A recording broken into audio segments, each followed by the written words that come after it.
Assalamualaikum warahmatullahi wabarakatuh. Pertama sekali saya nak minta maaf dengan anda kalau sepanjang video ni anda ada dengar bunyi ketung ketang sebab saya punya jiran sedang repair mereka punya rumah. Yang kedua, straightforward. Dalam video kali ni saya nak review Apple MacBook Pro yang menggunakan chipset yang digembar-gemburkan oleh satu dunia iaitu M1. Last kali saya pakai Apple MacBook Pro ni ialah pada tahun 2013, which is ketika tu saya punya wife tertumpah air ke atas dia. Masa saya tengok tu saya tak tahu nak respons macam mana. Nak marah pun benda tak boleh undo. Kalau saya bebel panjang pun laptop tu tak akan jadi elok. Orang kata the moment of silence lah. Bila saya dapat MacBook Pro M1 ni, saya ambil sedikit masa untuk adapt dengan dia punya sistem. Sebab untuk pengetahuan anda, laptop yang anda selalu jumpa dekat kedai laptop Acer, Predator, Nitro, Asus, stuff bagai tu, mereka punya operating system, mereka guna operating system Windows, manakala untuk Apple MacBook Pro ni mereka guna iOS lah. So ada sedikit perbezaan antara dua operating system ni. Lepas saya test Apple MacBook Pro M1 ni, apa yang saya boleh bagi tahu kepada anda, saya kagum gila dengan dia punya performance. Tapi saya nak nasihatkan kepada anda, jangan beli lagi. Kalau anda rasa macam power gila dah benda ni pun, jangan beli lagi. Kalau anda nak tahu kenapa, anda kena tonton video ni sampai habis. Anda bersama saya, Ashraf Jafri, dalam channel YouTube Mona Lisa. Kalau anda belum tekan butang subscribe, pastikan anda tekan butang subscribe dan juga button loceng yang ada di tepi dia. Jom!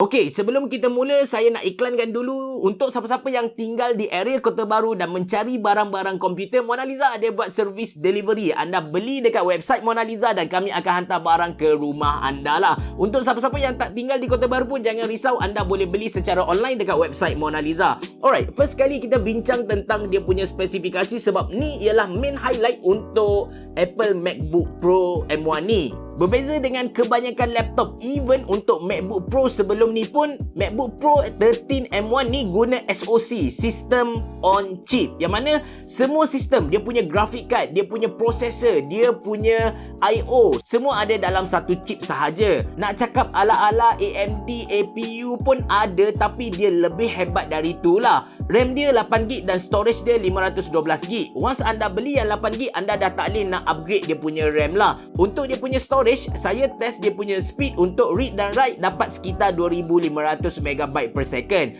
Dari segi luaran, sebenarnya MacBook Pro 13 2020 ni sama je dengan MacBook Pro sebelum ni. Tak ada apa-apa yang extra. Itu satu kelemahan lah yang saya rasa dekat MacBook Pro 13 ni. Layout keyboard dia sama dengan laptop biasa, easy to use. Cuma yang rare, dia ada touch bar dekat atas untuk control beberapa setting. Sebenarnya touch bar ni bukanlah satu benda yang baru, tapi kalau kita compare dengan laptop biasa, memang ni adalah satu benda yang unik. Touchpad dia besar dan space antara keyboard dan hujung laptop pun agak besar. Boleh kita guna sebagai wrist rest. Material yang Apple guna dekat MacBook Pro 13 ni fully aluminium dan dia punya build quality solid habis. Kalau kita buka dia punya screen dan kita buat dia sudut macam ni, tak ada masalah. Kita buat sudut belakang pun tak ada masalah. Dia punya ink pegang dia punya screen dan juga body dengan sangat baik. Cuma maybe disebabkan saya seorang yang berkulit kering, lepas tu body dia aluminium, bila saya buat macam ni memang saya dapat rasa macam ada sedikit aliran elektrik lah.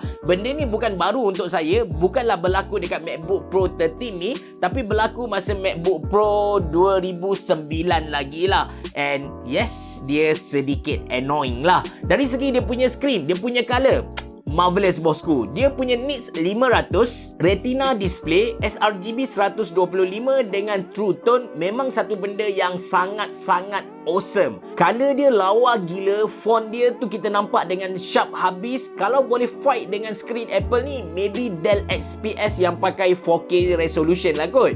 Oh ya, size screen dia 13 inci dengan kaca jenis glossy. Dan I/O port dia hanya ada 2 biji USB Type-C dekat belah kiri, support Thunderbolt 3. Okay, main highlight untuk MacBook Pro M1 ni of course dia punya processor, but actually salah kalau saya sebut processor je. It's more to sistem tu sendirilah sebenarnya. Sebab instead of pakai processor asing, graphic card asing, Apple gabungkan semua ni termasuk dengan I/O port ke dalam satu chipset yang mereka panggil SoC tadilah. Dengan sistem ni mereka dapat improve performance sambil kurangkan penggunaan energi. Untuk performance kan, memang saya impress dengan M1 ni. Saya buka Streamlabs, Dota 2, Premiere serentak, baru hit 50% of processor usage. Laptop ni masih berfungsi dengan bagus, butterly smooth, tak ada masalah langsung. Kemudian saya test edit video 4K dekat Adobe Premiere seperti yang anda dapat lihat sekarang. Anda boleh tengok betapa smoothnya edit video 4K. Bila saya jump ke mana-mana timeline pun, tak ada loading dan tak ada sangkut-sangkut. Playback pun saya boleh set 1:1.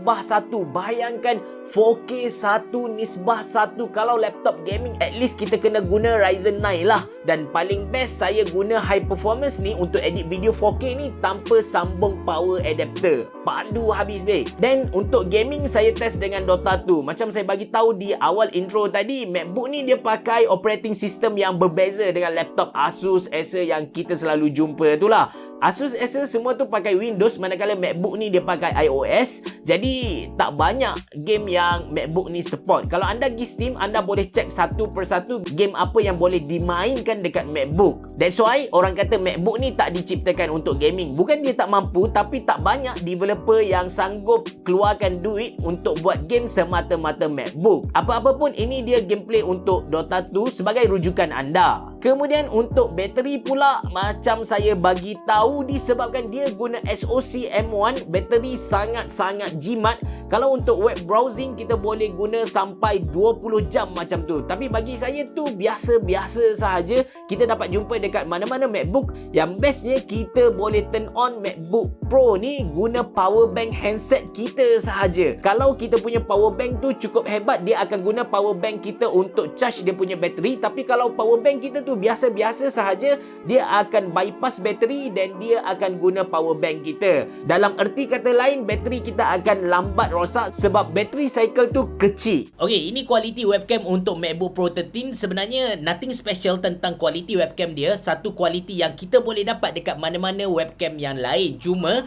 kenapa saya tunjuk kualiti webcam dia? Sebab saya nak highlight dia punya audio quality. Mikrofon untuk MacBook Pro 13 ni memang awesome habis. Kemudian untuk dia punya thermal performance, sebenarnya dia datang dengan active cooling, yang mana dia ada kipas untuk sejukkan hardware-hardware dalam dia. Sebenarnya saya expect dia punya cooling performance tu power, thermal performance dia tu power sebab dia pakai SoC kan. Tapi bila saya edit video guna Adobe Premiere, dekat kawasan wrist rest dekat bahagian bawah keyboard tu, kita dapat rasa panas jugalah. Untuk dia punya speaker pula, audio yang dikeluarkan tu memang padu habis sesuai dengan mikrofon professional grade yang dia guna dekat MacBook Pro 13 ni.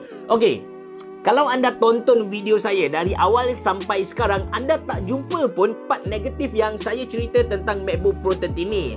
Kalau ada pun tentang dia punya design lah, which is benda tu tak critical bila kita nak beli mana-mana laptop. So, part mana yang saya nak suruh anda tunggu dulu? Jangan beli lagi Apple MacBook Pro 13 ni kalau semua benda bagus tentang dia.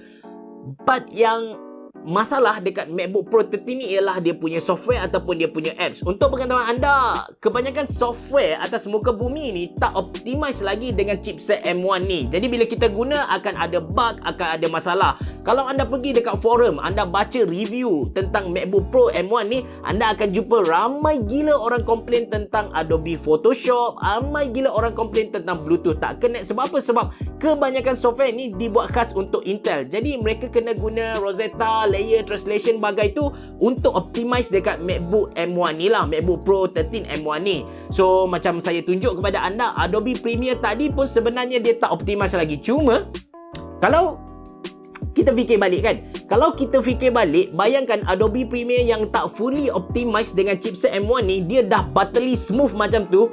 Bayangkan kalau dia dah optimize nanti, memang laju habislah. Kalah pelesik, kalah. Orang kata jin Yahudi yang kita beli dari eBay tu memang kalah habislah. Dan to be honest, panjang saya test MacBook Pro M1 ni memang ada sekali hang, tapi lepas tu tak ada lah. Dan benda ni sebenarnya masalah masa sajalah. That's why saya bagi tahu jangan beli lagi. Bukan jangan beli terus, tapi jangan beli lagi sampai chipset M1 ni matched dekat pasaran kita. Dan saya yakin, 100% yakin kalau chipset M1 matched dekat pasaran nanti, semua software dah optimize dengan chipset M1 ni, saya yakin Apple akan lead dunia seperti mana mereka lead iPhone, mereka lead smartphone. Mereka akan lead market notebook seperti mana mereka akan lead market phone sekarang lah. Itu yang saya yakin lah. So harga yang saya review ni ialah RM6,399. Kalau anda berminat untuk beli, anda boleh klik link yang saya sediakan dalam ruangan description box below. Terima kasih kerana menonton. Bereboh. Jumpa lagi.